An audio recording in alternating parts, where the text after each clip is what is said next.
In the debate, you were asked to clarify if you believe Trump lost the 2020 election. Do you believe he lost the 2020 election? I think that Donald Trump and I have both raised a number of issues with the 2020 election, but we're focused on the future. I think there's S- an obsession here with focusing on 2020. I'm much more worried about what happened after 2020, which is a wide open border, groceries that are unaffordable. And look, Senator, Lulu, yes or no? okay, Did Donald Trump lose the 2020 election? let me ask you a question. Is it okay that big technology companies censored the Hunter Biden laptop story, which independent analysis have said cost Donald Trump millions of votes? Senator Vance, I'm going to ask you again. Did Donald Trump lose the 2020 election? Did big technology companies censor a story that independent studies have suggested would have cost Trump millions of votes? I think Senator that's the Vance, question. I'm going to ask you again. Did Donald Trump lose the And I've 2020 answered your election? question with another question. You answer my question and I'll answer yours.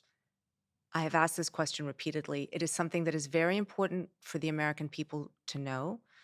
There is no proof, legal or otherwise, that Donald Trump did not lose the But 2020 you're election. you're repeating a slogan rather than engaging with what I'm saying, which is that when our own technology firms engage in industrial scale censorship, by the way, backed up by the federal government in a way that independent studies suggest affect the votes, I'm worried about Americans who feel like there were problems in 2020. I'm not worried about this slogan that people throw. Well, every court case went this way.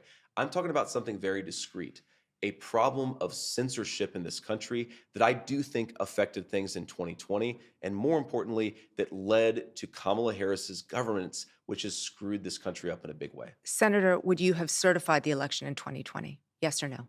I've said that I would have voted against certification because of the concern that I just raised. I think that when you have technology The companies, answer is no. when you have technology companies censoring Americans at a mass scale in a way that, again, independent studies have suggested affect the vote, I think that it's right to protest against that, to criticize that, and that's a totally reasonable thing. So the answer is no. And